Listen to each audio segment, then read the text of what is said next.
আরে ভাই গরুর বাজার হাই 40,000 টাকা প্রতি মন। ইন্ডিয়া দাদা বাবুরা দেখো আমাদের এলাকার গরু বেচা কিনা, রে গরু বেচা কিনা 40,000 টাকা মন।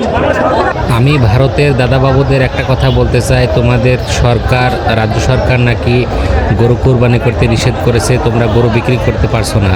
তোমাদের নাকি গরু বিক্রি করতে গেলে গরুর জন্ম নিবন্ধন করতে হবে। আমি বলি কি, তোমরা গরুর জন্ম নিবন্ধন না করে গরুর পাসপোর্ট ভিসা তৈরি করে বাংলাদেশে নিয়ে চলে আসো, যাতে আমাদের বাংলাদেশে আসলে তোমাদের গরুগুলো হাই দামে বিক্রি হবে। এটা হলো তোমাদের কাছে একটা সুন্দর পরামর্শ। তোমরা মুসলমানদেরকে টাইট করতে গিয়ে তোমরা হিন্দুরা নিজেরাই টাইট হয়ে গেছো। এখন ঠেলা সামলাও। বাংলাদেশে প্রতি গরু এমনভাবে বেচা কেনা হচ্ছে, 40,000 টাকা মন মাংস বিক্রি হচ্ছে। এইভাবে বাংলাদেশে গরুর বাজার হাই। এই ইন্ডিয়ার দাদা বাবুরা পাসপোর্ট ভিসা তৈরি করে আমাদের বাংলাদেশে চলে আসো। গরু নি, তোমরা তো গরু কাটতে দিবা না, জবাই করতে দিবা না, কোরবানি দিতে দিবা না। চলে আসো আমাদের বাংলাদেশে, পাসপোর্ট ভিসা তৈরি করলি।